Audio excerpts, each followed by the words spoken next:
Hello, everybody, and welcome to Heat Wave.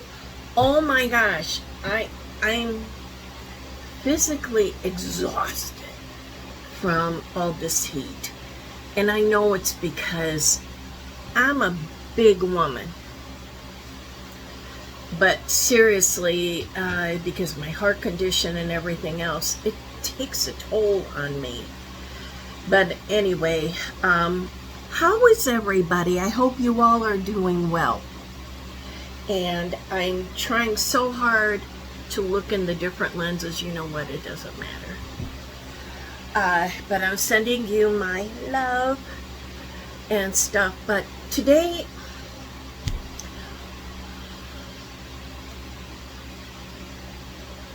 wanted to talk about finances. Now,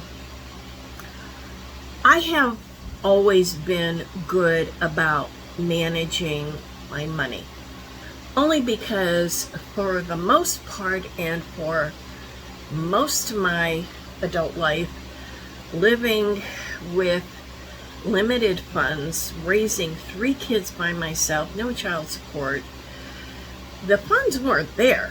So there wasn't like a whole lot to manage. We managed. We got through it. It wasn't easy.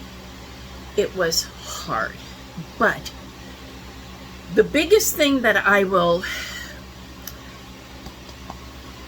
and sorry, I'm going to give myself credit for this, is that we always had, almost always had a roof over our head. There was a time with my kids that we were homeless for a couple weeks. And that's a long story in and of itself. I'm not going to go into that here. But within 2 years of me leaving the shelter, 2 years, I was moving into my own home. So it was a struggle, but having my own home is a very big issue. And a lot of that comes around to the fact that when I was growing up, I didn't live with my parents. I lived with various relatives. 1 year I'd be here, 3 months later I'm over there with this aunt and uncle, and I went to 15 different schools before I graduated. It's not because I was a bad kid. I wasn't.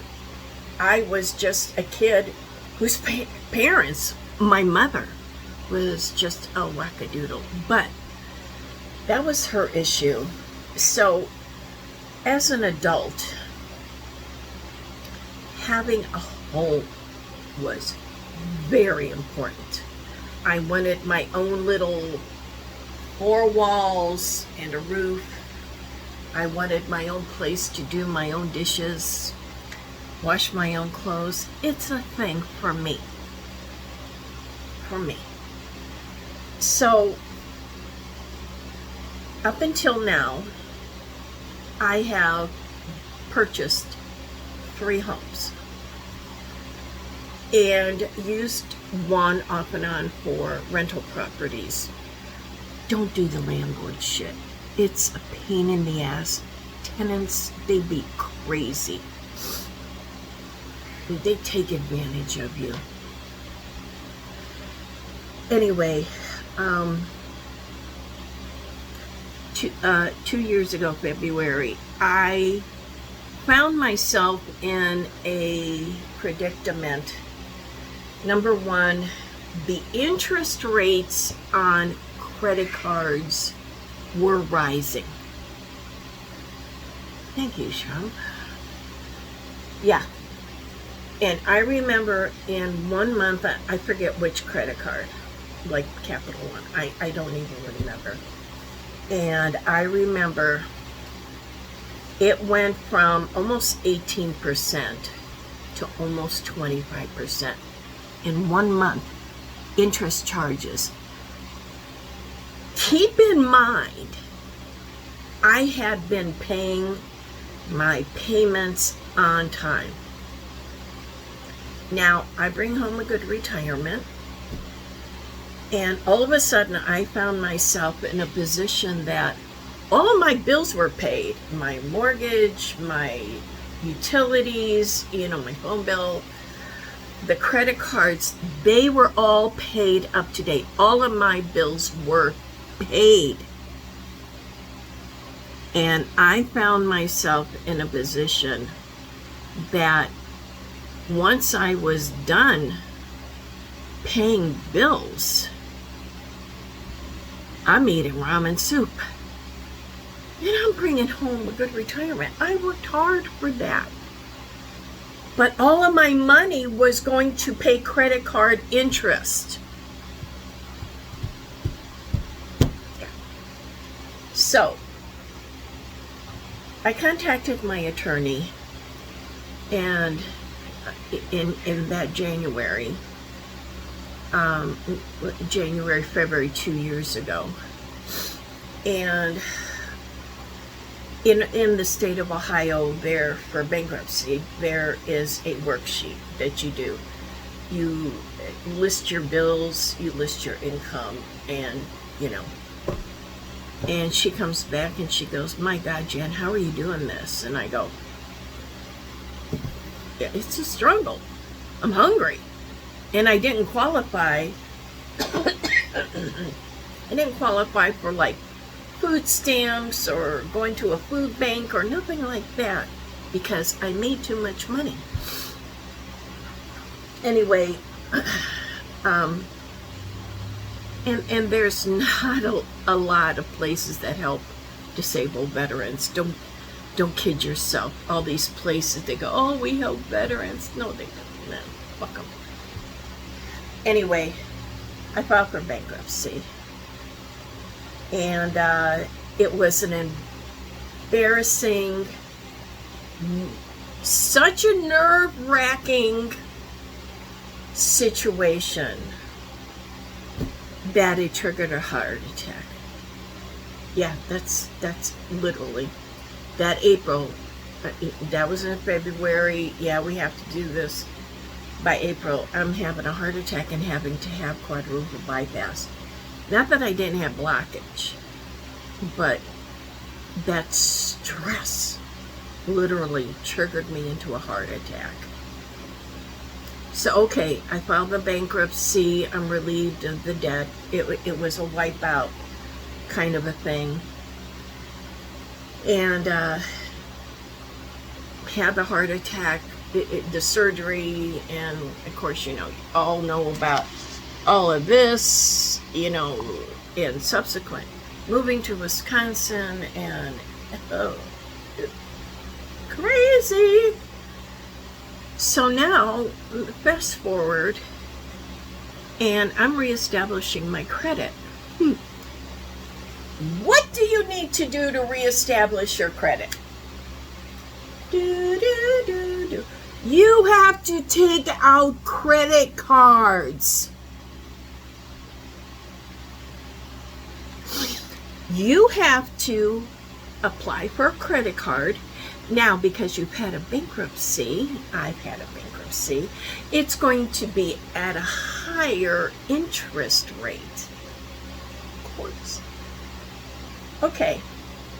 So I get settled here in Wisconsin, and I apply for a credit card through Quick Mart, which is like a 7-Eleven. It's a real nice setup here. And I get it, and I can only use it at Quick Mart, so I would only buy my gas. I do it, and then at the beginning of the month, pay it off. Use it, pay it off. Use it, pay it off. Okay, great. I didn't learn until a few weeks ago that they didn't report to the credit bureaus until you're at least a year into that credit card. Okay, fair enough. In the meantime, I applied for another credit card, Capital One, 27%. Gotta play the game, because now I'm at a point that I have to have a 2-year moratorium because of my bankruptcy. I have to have a 2-year moratorium that I cannot do anything, that is, buy a house, even though I have a income to debt ratio that is 35%, which is fantastic, you know, but I have to wait. Okay. But again, so Capital One, I get a Capital One card, use it, pay it off, use it, pay it off, use it, pay it off, and stuff. And I made sure when I got the Capital One card that because it comes with some kind of an incentive, and the incentive that I'm utilizing is that I accumulate points, and then I take those points and I apply it to each point is a penny, and then I apply it to my balance and stuff. So come August, my 2-year moratorium will be up, and I actually will be able, if I want, is to buy a house. Now, of course, there's pros and cons to, you know, do I stay renting and let the landlord take care of everything? But I'm running out of space here. You know, as you can see, I have no kitchen space. And I love this little apartment. And I love my neighbors. I have no space, so I have to do that. But the gist of this whole video is that after filing a bankruptcy and going ahead and getting all your debt erased, and you have that freedom now of, you know, being frugal, which I'm frugal. I'm low maintenance, as they would call it, is that I have to reapply to get credit cards in order to reestablish my credit. But the good news is I played the game, and okay, fine. So I haven't decided what I want to do. It's been fun looking at properties around here. By the way, they're overpriced. Toma. But what a scam this all is. It's a bullshit. And I got a couple thousand in savings, and I have to deal with being treated almost like I'm a criminal. You had a bankruptcy. Oh. I'm not a criminal. My child support dropped. He didn't pay. Not my fault. Interest rates went up on credit cards. Not my fault. But anyway, keep your credit clean, because this has been a pain in the ass. I'm playing the game, but love you guys. See you soon.